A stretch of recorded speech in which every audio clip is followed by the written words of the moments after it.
In front of me is OPPO Find X8, and today I would like to show you how you can apply Apple layout on this Android.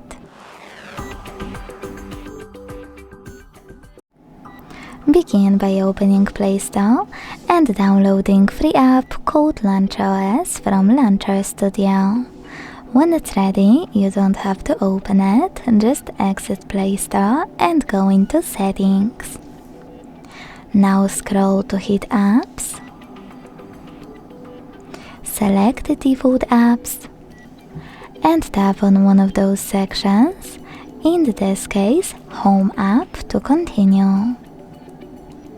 Now to apply Launcher Pro, click on it, hit Allow All in the pop-up and wait. As you can see, after a couple of seconds, my layout was successfully applied. To make any changes, you need to access Launcher app.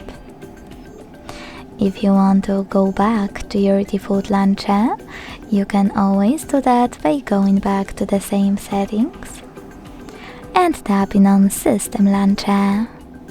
Thanks so much for watching. If you enjoyed this video, leave a like, comment and subscribe. Bye!